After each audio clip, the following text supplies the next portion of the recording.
Thank you very much for having me, flying all the way here back to Sydney.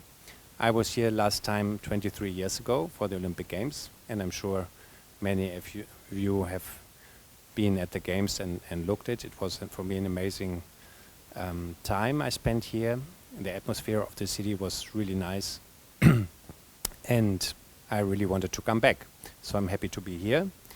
And to be honest with you, I don't really like presentations like this. I really want you to interrupt me all the time, because I know we have course designers, we have trainers, we have maybe breeders here. They all have their special knowledge, and I'm always thinking when I start a discussion like this, well, what can I tell them what they don't know? And I don't want to bore you, and let's try to make it as interesting and short as possible, so we all can have a drink later and have a bite.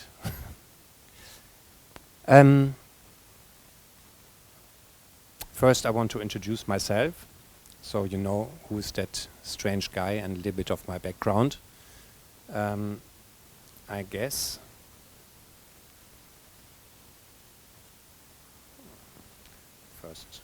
First trouble here. Many of you know my father. That's the guy with huge eyebrows. You can always put a glass on it, and he's really proud of them. He was 2 times Olympic course designer. Once was Seoul Olympic Games, and the other one Athens. I was co-course designer there. He really changed course design from really just being high to be more technical and less heights. Also have a mother, surprisingly. She also was a Grand Prix dressage rider. She produced the Olympic horse Wojtek. You see her on the left, and Wojtek, the Olympic horse with Harry Bolt, was on the right side. So you see all my family was riding background. Here you see my father with me. I'm on the right side, and my brother. And you see how happy my brother looks. We all know, we all have members in the family, I'm pretty sure they don't like riding, like my son too. My daughter's riding, my son is not riding. And my brother really didn't like it at all. But at that time, we really had no other chance, because both parents were riding. They went to the horse show every single weekend. And unless, it's not like my kids now, we asked him, oh, what would you like to do at the weekend? My son says, I want to play soccer. My daughter is riding as well. But at that time, we had no other chance. We had to come to the horse show, no matter if we liked it or not. And only at 16 years, my father tried to push me before. When I was 3 years, he put me on dressage horses of my mother, which was a great idea, because I fall off all the time. And I really liked riding already a lot. So I started when I was 16 riding. I thought, okay, then it's not that boring at the horse show anymore. I rode successfully in international classes up to 150. And in the end of my riding career, which was also a long time ago, I think 17, 18 years ago I stopped, I built up young horses, and Edwina asked me also to talk a little bit about courses for young horses, and maybe later we can work on it together a little bit, what we expect from that. I'm a father of a daughter. She's 17, and a son, he's 15. My daughter's riding on 145 level and already competed in Nations Cups for Germany. And we just started to produce 6- and 7-year-old horses. So, of course, in the beginning, as you know, you need, in my opinion, older horses to teach riders. But now I think she's good enough to bring up a 6- or 7-year-old to a higher level. And also, I'm maybe like all of you, I just want to tell you I'm a little bit of everything. Truck driver, groom, sponsor mainly. So everything I earn in this sport, I bring back to the sport. I'm really, I like to be in it, I have to say. What would we do otherwise on the weekend? My course designing career, I started when I was still a rider at the age of 24. This is 33 years ago. I'm level 4 course designer. My biggest championships were the Asian Games in Doha. Then I was also appointed during COVID time to Las Vegas World Cup final. Unfortunately, it didn't happen. I have the courses. Maybe it will happen one more time. I did many Grand Prix, and this year I reached one of my main goals as a course designer. Those two are one time the Bild Aachen, the biggest event in Germany, and one time Calgary. Calgary I reached so far. Aachen, I think I have to wait a little bit. Because in Germany it's really like this: once you are course designer, whatever you do, you stay with that show. Then I also did several national championships in USA, youth championships for North American, for European championship. This is my career as a course designer. I just want, that doesn't mean I know everything. I'm still learning, and I just want to tell you I have a little bit of experience when I come here and we start our championship here.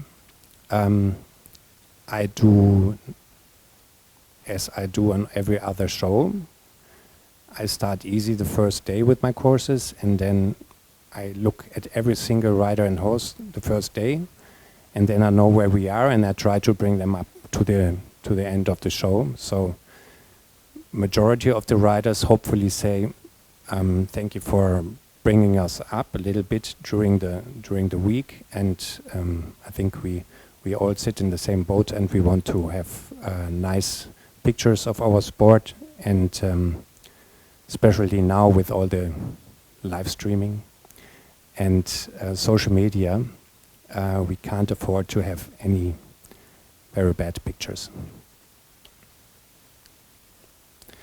I also have a real job. I'm not only in the horse industry. The company up there on the right is, I'm a partner, and we do work in a kind of a dying business industry. We produce envelopes. We produce all kinds of envelopes. Also, you know, bubble bags. This is more in the packaging department, which that's the one that's increasing. And the envelopes themselves, remember, I mean, you don't maybe get invoices via mail anymore, or do you? I don't. I get them only email, and then unfortunately we have to pay them anyway. So here we have customers worldwide, also Canada, USA, not Australia yet, maybe. We go to exhibitions, and I'm responsible for the sales, and sometimes I can combine with my course designing, for example in Canada and USA. Coming back to course design. So please, now, anytime you let me know what you want to know. Maybe I have the answer, maybe not. When on bigger shows, when there's TV, I get frequently asked, what is the most difficult jump? Quite often they say, what is the most difficult fence in this competition? And if a course designer really has planned the most difficult fence in a course, is for me either a accumulator competition with a joker, he's looking for a joker, but if it's a Grand Prix, he should better give back his license. If it's only one jump that creates trouble. Questions in a course should be all over, and again, each course, I think we start easy, we give them the chance to get going, and then we get more and more difficult. Then also get asked, what are your traps and tricks? Actually, I think we should do challenges, but not tricks. This is for me not the right word. The only time when I see tricks,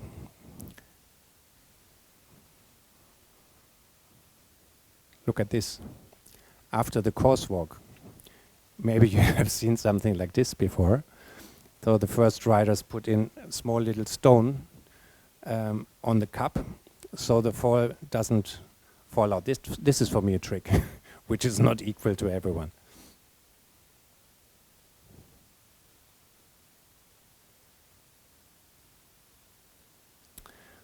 What makes a course difficult? To analyze a course, in my opinion, you see this is also here in Sydney, it's Lars Nyberg, and I really like that kangaroo jump. First is the dimension and construction of the fences. Second is the distance. And third is the line and track. Maybe for me the most difficult, and that's different to every course designer, has his own handwriting. So about those three I want to talk a little bit now. Let's start with the dimension and construction. What everybody understands is that 1.50 meter is higher than 1.40 meter. Consequently, a 1.50 meter jump must be more difficult. Even my grandmother can understand that 1.40 is easier than 1.50. But to me, 1.50 is not always 1.50.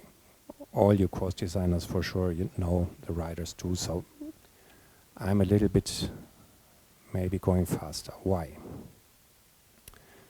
Let me start showing you this picture. Mount Rushmore is a mountain in USA with the 4 presidents. And that Linda Allen created a wall at Olympic Games in Atlanta. That wall is 1.50. For us, that was really a piece of America, and it was exactly 1.50 high. 6 years later, this jump, also Olympic Games in Jerez, in Spain, a vertical, and I'm sure you all agree when I say this one is the more difficult fence.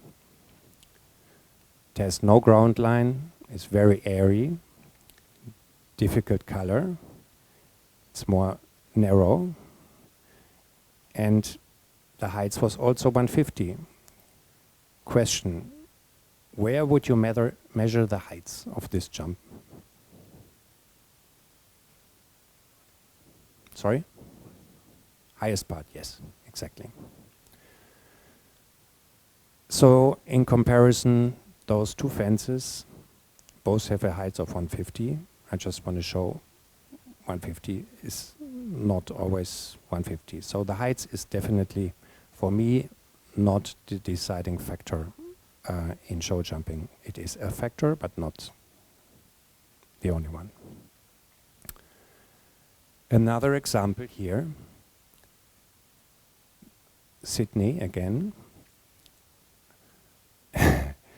Massive, impressive wings. Also, the difference here is the wings are asymmetric.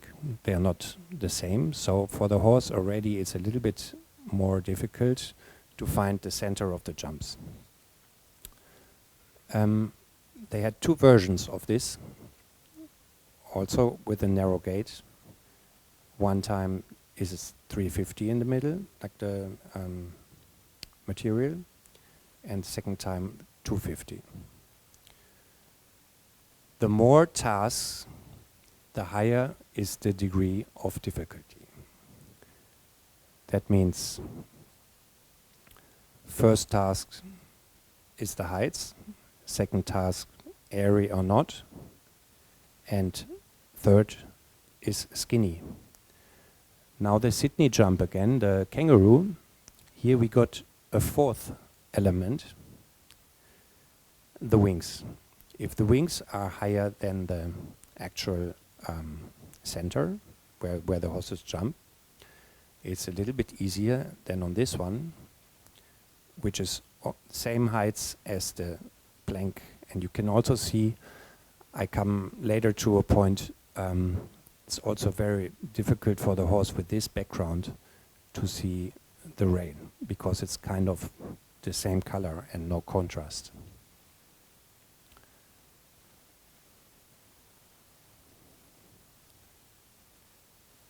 I have another example, and this was a test event 1 year before the Olympic Games in Hong Kong.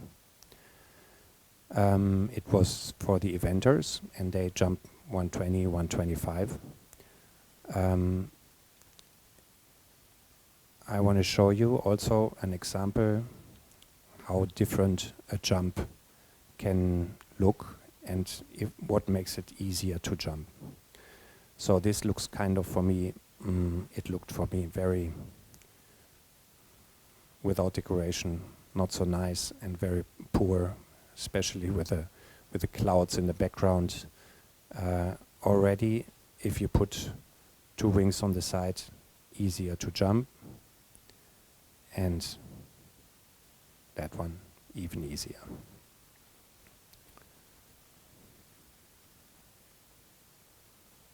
The wider the wings and the decoration, the easier to jump it is. Same here.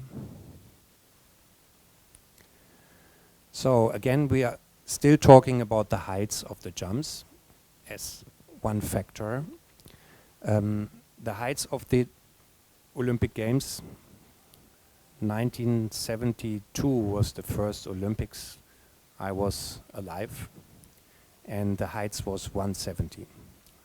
And actually, if we can do it here also, I don't know. You have a question? Oh, okay. So actually 170 oxer, build it one time at home, or we can do it here. 170 oxer and 160 spread is almost, for me, impossible to jump. It's really, really high. So they had to do 1 vertical and 1 oxer until 1988, 170 high. And you will see later, those jumps were really massive too. Then in Barcelona, from Barcelona on, Sydney here, we had 160 maximum height. And now it's developing back a little bit. Tokyo was 165. In Spruce Meadows, they get a special permission for the $3 million masters to build up to 170, but that's a special permission from FEI. In Paris, we don't know yet what's the maximum height there, but as a matter of fact, horses get better, training gets better, riders get better, footing gets better. In some Grand Prix now, 160 as a vertical is nothing for their horses. And yes, we have other factors, but also I think 165 is no big problem, and sometimes we use it. I personally not as an oxer, but even now, over my years in course design, now I even start with 155 oxers, 155 high and 160 spread, is not for them a big problem. I mean, really the level of sport increased a lot. We all know it went also very expensive to buy horses, and to find them very difficult. That was the heights. Now we come to distances. All of us know, I guess, when we walk a course, how we do it. There are 2 ways of walking the distance. for me. One is in meters. Some of us do meter strides. The others do walk in gallop strides, which basically, if you train yourself, four strides for one gallop stride, and then you go from takeoff to landing. This will get now a little bit mathematical, hopefully not boring, and also that changed within the years.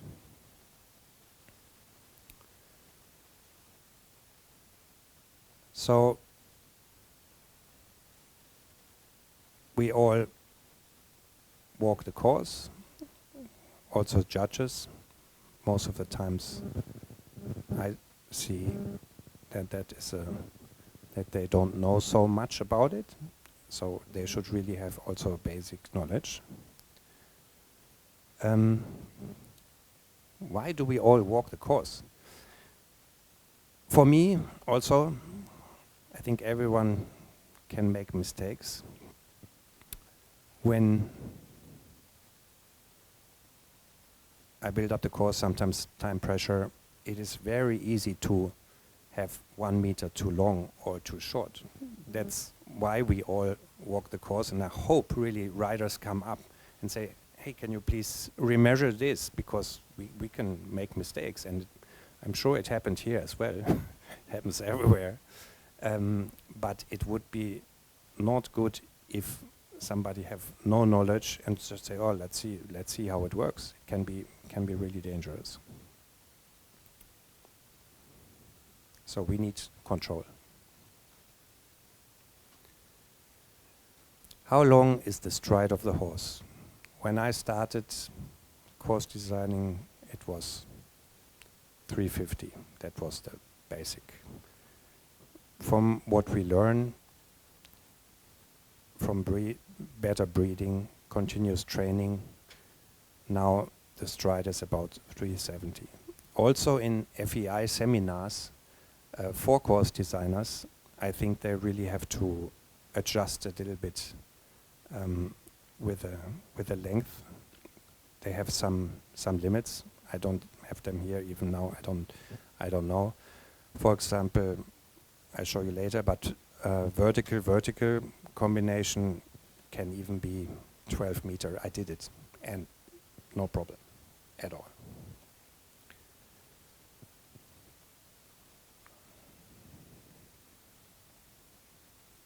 So here again, walk in stride or meters. Can I ask you who's walking in meters and who's walking in meters? Everyone? Only two. The others in strides? Yeah.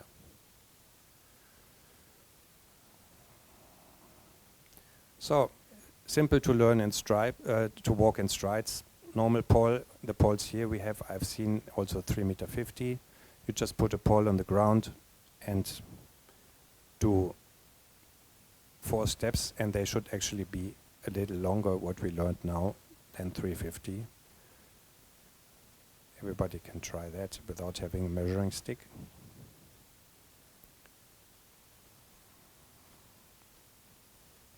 And ideally, it's about this much longer. So in related distances, we measure, because designers measures from the landing area to the takeoff area if we walk in strides. This is the landing and the takeoff. And that's the stride of one stride.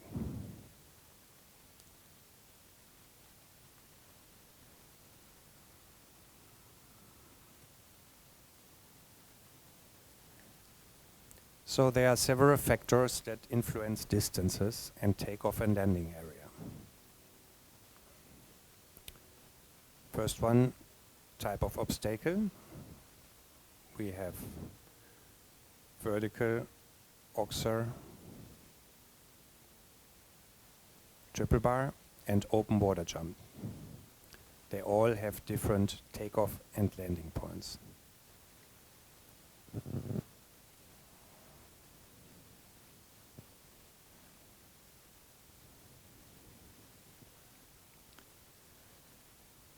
Here's the vertical, takeoff and landing. Later I say something about the difference in detail. Oxer, you ride closer to an oxer and you also land closer after an oxer. Triple bar. You ride even closer to a triple bar unless you have a course designer like me. I like to do my triple bars pretty high in front. That means that they are even wider than a normal triple bar. So you can't ride that close to it. And the landing is exactly the same like at the vertical.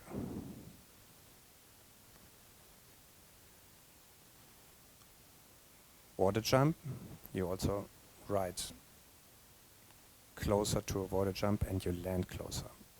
So here, what is measured nowadays in the sport, of course, can always differ 20 centimeter. We can discuss this forever. Can be 20 centimeter more, 20 centimeter less. Also depends on how the speed, of course. So, as we learned, vertical, you ride a little bit further away. Oxer, you try to get closer. Triple bar, even closer. And water jump, very close. Because it doesn't matter if the takeoff element, you even touch it. Landing distances, this is 240 after vertical, 240 after triple bar, 190 after an oxer, and only, hopefully, 40 centimeters after the landing band of the water jump.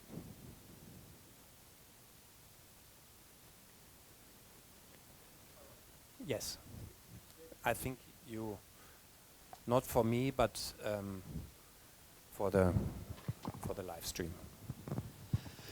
On your triple bar, you said you like to make the front taller. Yes. Does that change the landing distance on the other side? Yes. Yes, it does. What effect does it have on the landing? I don't know. I mean, it's longer, of course, because it's a more spread jump because you have to jump from more far away. Okay. So if the front is taller, you expect them to land further past the Yes. sent Yes. back to the Yes. Okay.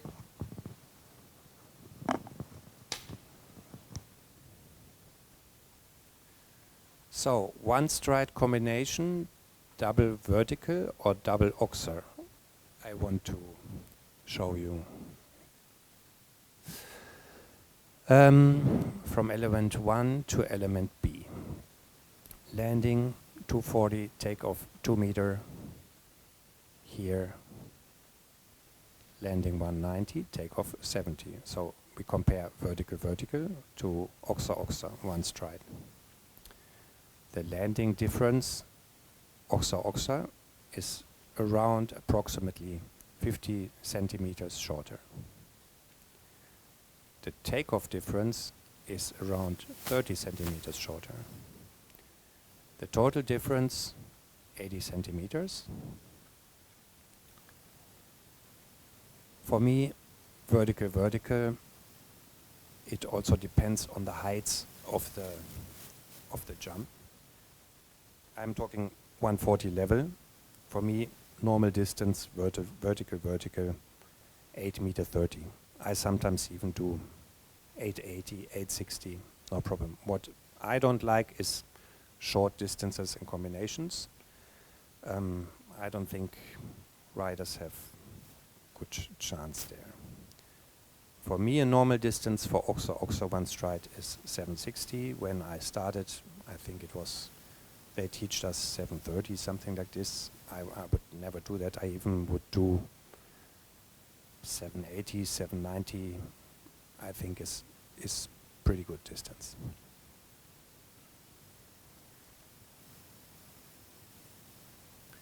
What happens if we change it, those distances? guess not good. I want to show you an example. 1960 in Rome, Olympic Games. You see the combination up there, number 11. No, yeah, number 11. It was 8:30. And see what happened. 60 starters, 10 withdrawn,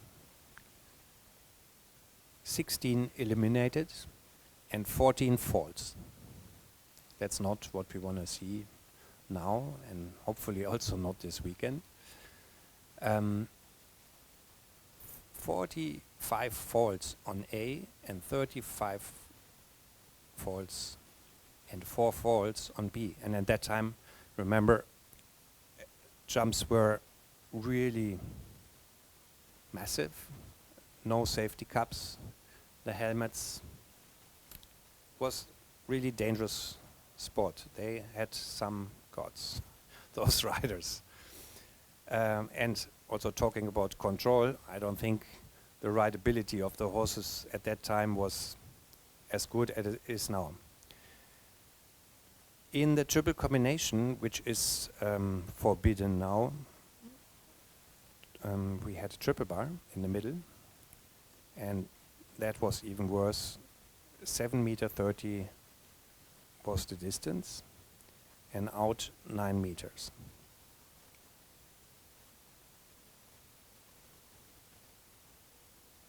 Again, same results, kind of a little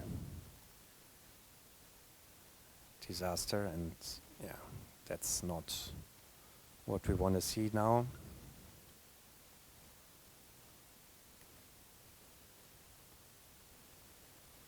When do riders in a course have influence on the movements of horses jumping in related fence or combinations?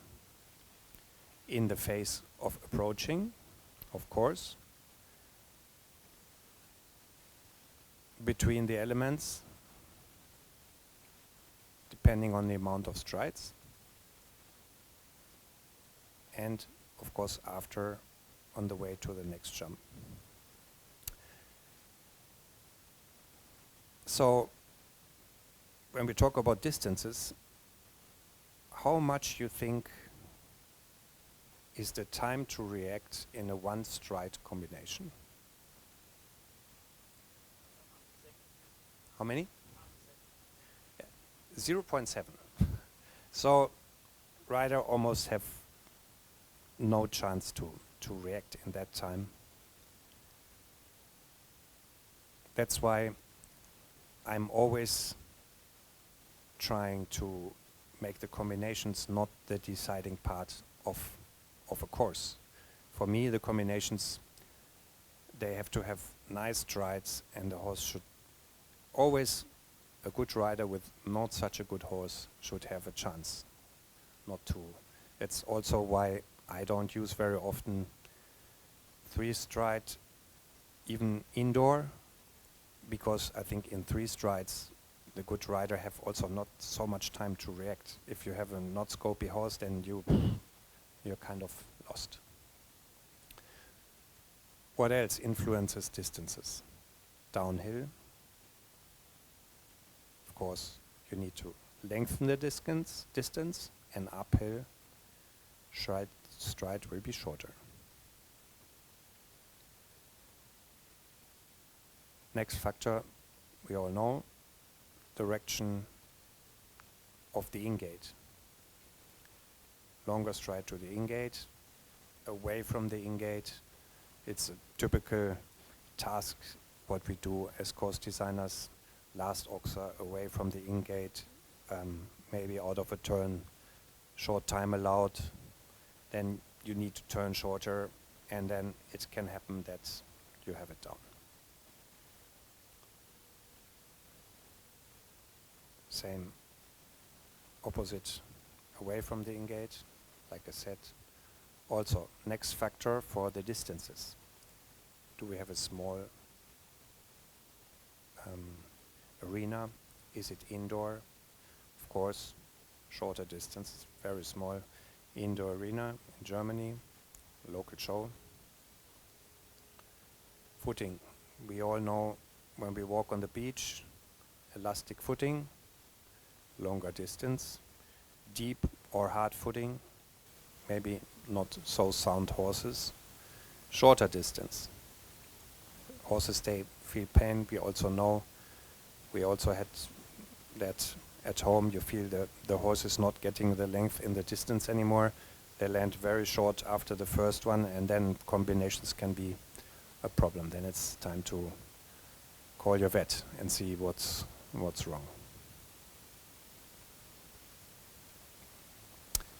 Next dimensions influence distances.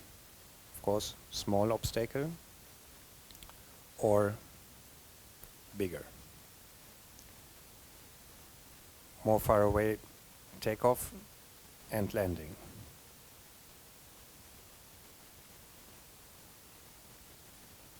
The bigger the jump, the more distance we need in between.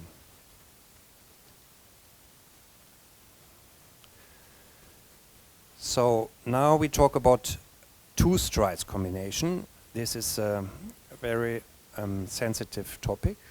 We all for sure have seen horses doing one stride in two stride combinations, and that is especially in vertical oxer combinations you have to be careful with.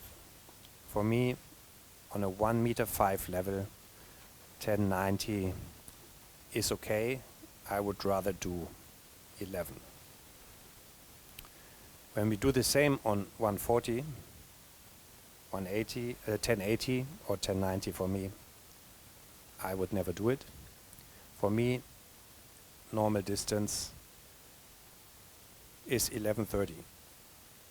Even 1140, 1150. I still see that on local shows we have in Germany, that the course designers don't really adapt to that. They learned long time ago 1090, and I think really it doesn't work. It's actually dangerous. Also in jump-offs, I only use vertical oxer in two strides from a turn, not full gallop straight into the combination, even with 1140, 1150. I think it's dangerous. There are some people, they even want to erase this from our sport. They say two stride combination, vertical oxer. They never do it. I think with the right distance you can, and it should stay in the sport. Exactly like the water jump, big water jump. There was famous guy from USA. He was in the jumping committee, and he wanted to really kick out the water jump of our sport. I think then it would be also more boring. We can then maybe, where does it end? We finish only verticals or only single verticals. For me, it belongs to the sport if you use the right distance.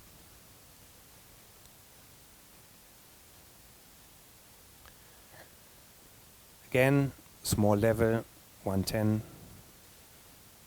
For me, 2250, 5 strides, normal.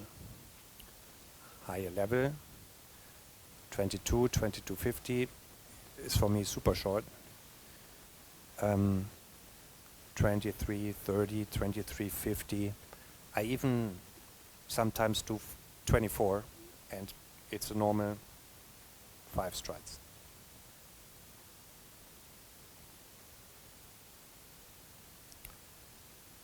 Also the line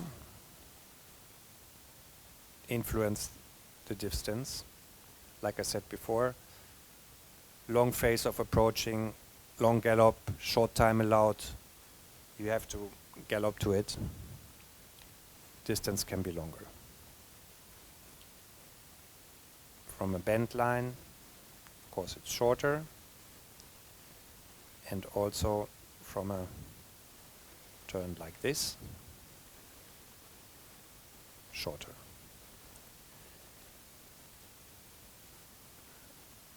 Here you see Meredith, Michael's Bearbaum. And Arno Gego was famous course designer from Germany. He built Aachen for many, many years. And he told me one time, don't worry about the distances. The riders will always find a way to make mistakes. And Meredith was here. I remember that was the first jump in even Nations Cup, I think. I don't remember where it was, but the horse just took off so long. That was the first jump. Can happen. We want to make a short break, or shall I keep on? Keep going? You have questions? Should I change something? Because now it's a presentation. I didn't want that. Line and track. For me, the most difficult. And also, it's not objective. Everybody has a own taste. Every course designer has their own handwriting. I, even to my level 4 course designers, they laughed at me when I said, I think it would be good for the sport if we have a rule in FEI that after 3 years the course designer has to change. In my personal opinion, it would be really good for the sport, because in the first year you come and see who you get as customers, you adapt even during the show. The next year you do some new lines on the same track, on the same arena, thank you. And the third, you might even be better. But after 3 years, let's be honest, I mean, how many new lines can you find as the same person? Yeah, it's getting really boring for everyone. And then, like we talked before, first time everybody's excited. Okay, new course designer. That's why all the big circuits like Wellington, they do in USA, they do 20 shows in a row. Of course, they have 20 different course designers, which is good. And I think really for the sport after 3 years, and then, oh my God, you should have seen my colleagues. No, you cannot do that. I have this show since 10 years. I don't want to lose it. I say, yeah, you don't need to lose it. You can, for example, be technical delegate 1 year, and then you come let another 3 year do it, and then you can come back after 3 years. And it's good for everyone. But no, they just laughed at me and say it will never work. Say, okay, was just a proposal. Tracks for young horses. What do you think should be good? And actually, I think this is not even the FEI presentations from our course directors. FEI doesn't really have tracks for young horses. For young horses, I mean, we start them jumping, I don't know, here. We have competition for 4-year-old, 5-year-old, 6-year-old. 7 and 8 for me is not really young horses. They already can jump a little higher, and they depends on when they come into the sport. But what do you think, 5, 6-year-old horses, what would you want from a nice course designer to bring up the horse? Line-wise, from the what would you want? Simple, exactly, simple. I have an example here. I saw, and I really want to discuss this. This was a show my daughter was competing. Nowadays you can all look courses on. I was in USA and I thought, oh, this is a nice course to show how I would not do it for young horses. And let's see, for example, where the in-gate is. It's, I think I can point it here. In-gate is here. So we start at 1, okay. Normally, I say 1 and 2 for young horses towards the in-gate. 1 and 2 for me, good approach here, but I would, for example, if the jumps stand like this, I would go rather 1 here and 2 there. So this is for me towards the in-gate. Number 1 directly at the in-gate, also not so nice. Anyway, my colleague here, also combinations, I would also always do towards the in-gate. This is for me at the in-gate. And he starts already at number 3 with a Liverpool for a 5-year-old. My personal taste is not like that. Let's put it this way. 4, and then we go to a wall here, number 5. It's okay, 6. But look at this line, for example. Yeah, combination out of this turn. If it's really, of course, you can always say it's just a plan. If he really put it there, but I saw he put it there in the video. I saw it. You have almost no chance with a young horse to approach this combination, and after that a distance again. And this is for me kind of a rollback to a oxer. Also not so nice. I know he needs the gap in between here, but then I could easily put the oxer here, yeah, and also 3 oxers in a row. Also for me, like a no-go. You can easily make this a vertical or not make it a combination at all. Different solutions. He could, for example, do the combination here, do a double vertical here, but then you have both combinations from the right hand. I know where he's coming from. We want 1 combination from the left, 1 combination from the right. Then, for me, the strangest thing was really this was an open water jump for 5- and 6-year-old horses. And he wanted an alternative. I don't know why, because, of course, everyone took the longer way, and it was a class after style, not speed. Yeah, so I really don't understand what is in the mind of that course designer, and of course nobody took this. But yeah. Anyway, so for me, for young horses, jump number 1 for sure towards the in-gate, combination towards the in-gate, easy lines, simple bending to gain horses' confidence, enough time between the jumps. The frequency shouldn't be that high. You can, no problem, galloping longer in between the jumps. Course lengths, relatively short. For me, if there is no rule, we have in Germany, I think 125 for 5-year-old horses has to have 9 numbers, 10 maximum. That's the minimum. And why having more if you don't have space? Just finish nice. Also, I'm a friend of introducing Liverpools, even water jumps. I don't know, you have classes for 5- and 6-year-old here in Australia? Yes. You have also kind of a final and championship in the end of the year, or basically on every show in between some classes? Yeah. Yeah.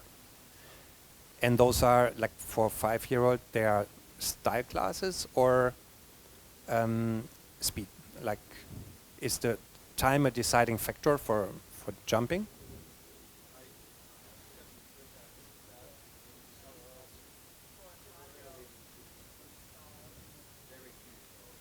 Okay. Of course, it's same like dressage. Then the judges got beaten up. Why did I have just this 8.2 or 8.5? But when I come to USA, for example, and they say, oh, my horse never jumped a water jump. Why can you put the water jump in this class, even as an option? I said, well, your horse, where did you buy your horse? It come from Germany. I said, was it going horse shows as a 5 and 6 year old? Yes. I promise you it jumped the water jump on a show, and it for sure did it if we had some placings, because we have those qualifications. I think our system actually is pretty good. We have 4 young horses for the final until the end of the year. And in those qualifications, they have to be the open water jump with a pole. Not the open, sorry. Big water jump with a pole. And they have to do it. If they don't do it, don't come to the final. Of course, we as course designers always have the chance to do an option first. And sometimes you will be surprised how many use, if you build a water jump friendly towards the ingate with a nice approach, you will be surprised how many riders use that option because they never have the chance to train it on a show. I would really encourage, also Liverpools, we start 4-year-old already. Also, what I see in Austria, it's pretty interesting. We don't do it in Germany, but for 4 and 5-year-olds, and even for all classes up to 115, they put ground lines, poles on the ground to make a jump easier. And actually, this is also my opinion for smaller classes, not on a championship like here, but on normal horse shows. Who cares if we have some clear rounds more? We want to build up the horses. We want to give them confidence. I was never be beaten up by the rider say I didn't get a ribbon because I have, I don't know, 25 clear rounds in a 115 class. Yeah, so this is for building up riders and horses and confidence, and I wouldn't be overdoing it. Sometimes I see colleagues, they do triple combination in 1 meter 5 classes and double combination, and I say, why do you do that? Yeah, I need not so many clear rounds. I think better to be fair, nice, and then in the higher classes, of course, we need more challenge. On championships, we need more challenge. Any more? That was too far. Any more input for young horses? Did we forget something? Doesn't look like that. So then I see also this in course design. My father, I said before, he changed a lot the sport. I think the frequency actually of the jumps made much more technical, not as high. And then it came also to a point where it was too much, where it was too technical, and sometimes I've even seen, I don't know if you remember Milton, great horse with John Whittaker. It was World Cup final in Dortmund, I remember. Of course, my father tried everything. Indoor, water everywhere, looked beautiful, but sometimes also scary. And even Milton at that time couldn't do the triple combination. And now I really see when we talk about line, big championships. Latest was European Championship. Uliano was the course designer. And sometimes I see, in my opinion, line gets again more easy, more straightforward. And I also try, of course, to adapt to that.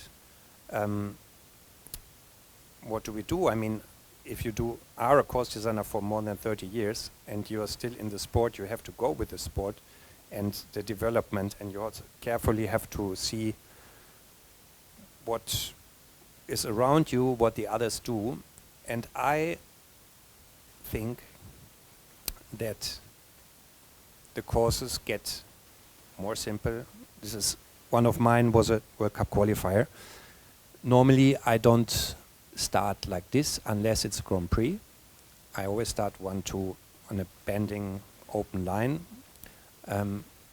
here, 1, 2, 3, you see it's, I don't know, it was 7 or 8 strides, this also 7, 8. Here's our combination from the right. I just want to say, for me, this line is clear and looks simple, but it wasn't simple.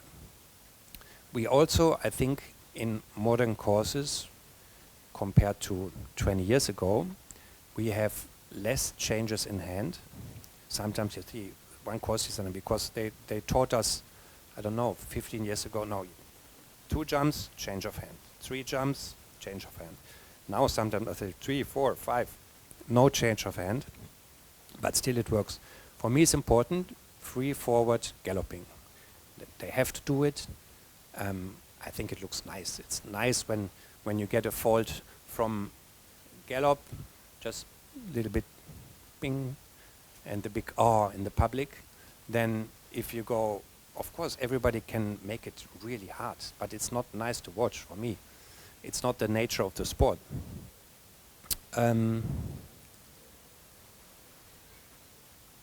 Also what I found out this year when I was able to build in Spruce Meadows, it's a huge grass field. They have many 5-meter rails, and I was had a lot of respect to use them because I don't know how horses jump. Now we have 350 here. The normal trend is going 3 meter, or 3 meter, even for Oxers in Aachen. But they have 5 meters, and it works pretty well, I have to say. But the horses get so careful when they see the massive jumps nowadays. But also what I found out, I had a skinny jump, long approach, I don't know, 50, 60 meters. It came down like crazy because of the time allowed on a big field. You have almost no chance to pick up your horse before, because otherwise you don't make the time allowed. And times are really tight.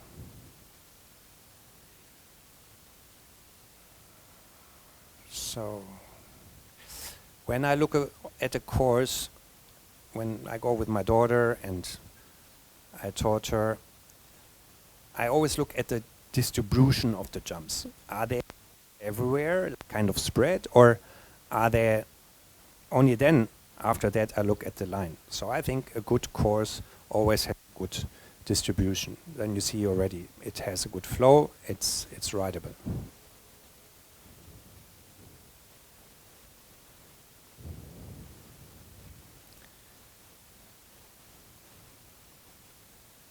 Break or go through? I think I have another 15 minutes and then we have a drink. Perfect. I have some interesting pictures now. Maybe you have seen, you have showed me one before. It's a little bit like that. But also we see what they did at this point and where we come now in this sport, where we are, and how beautiful it is to see our sport in perfection. The oldest picture I have is this from the military academy in France. This was the old jumping seat.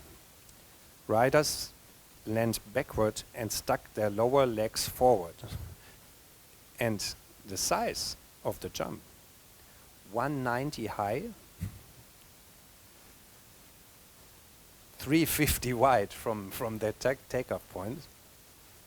And look, no hat, no safety hat, no safety cups, not even to talk about it. It was definitely uncomfortable for horse and rider. That picture is even worse, but it's the same style.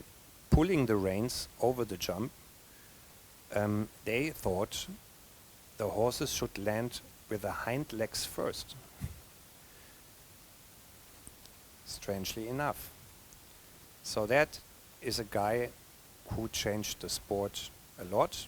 That was Caprilli, and he was in Italian cavalry, and he had big problems with the establishment. What did he do? He looked at a horse free jump and adapted his, and basically what we still do, our style. Rider must not interfere with horse's jumping movement. Position of the rider should be forward, and the hands follow mouth also forward.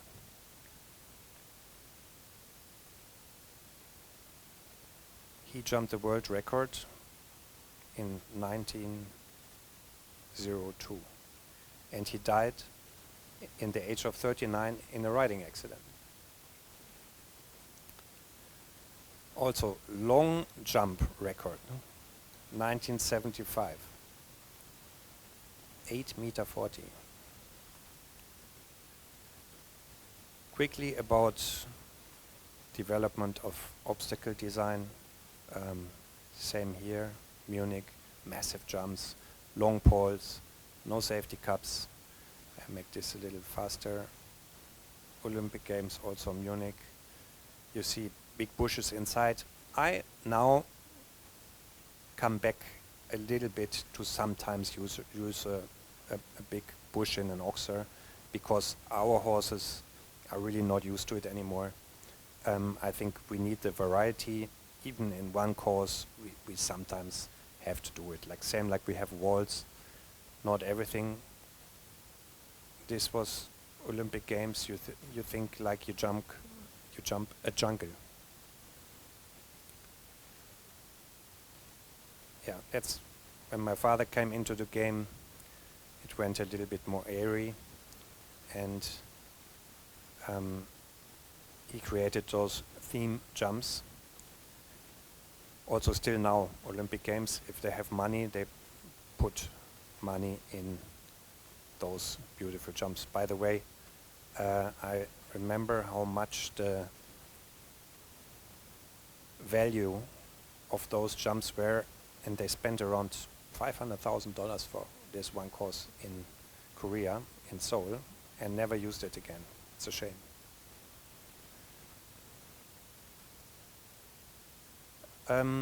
One last thing.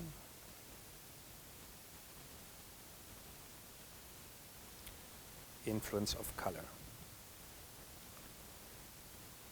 I just show you a little bit. This was the original jump. Please look at the pole. If we, for example, have the same color as the sand, gets more difficult. Contrast makes it easier for horses to center the jump.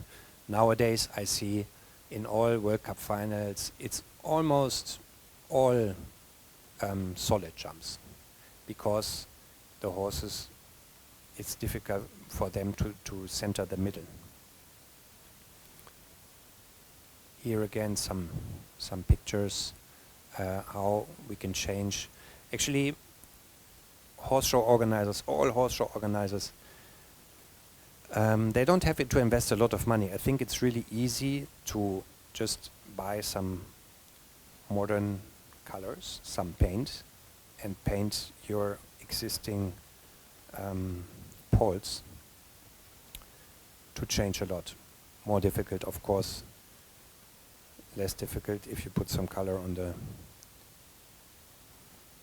Less difficult. Here, one of the last examples. Oh, sorry, that was too fast. It was an alternative. It was an option in a speed class. The right jump was more narrow, more difficult, and also it was to the next jump the shorter line. And this was the original. And see how we can change with colors. If we do what I said with the background, this is for me almost, no, not almost, it is unfair to the horse, because they have to have a chance to see it. This would be, one more, and this would be even worse. You almost can't see it, there is a jump. Here, same. Background for me matters a lot. Contrast makes it easier. Another picture, this was the original. If you put some stripes on it already, more simple. Also this would be, in my opinion, easier. So now, coming back to the initial question, what makes a course more difficult? I think it's not one thing. It consists of many, many important points. All small stones in a course, the dimensions, the distances, the directions, the footing, the color, the weight of the poles, they all matter. Thank you very much.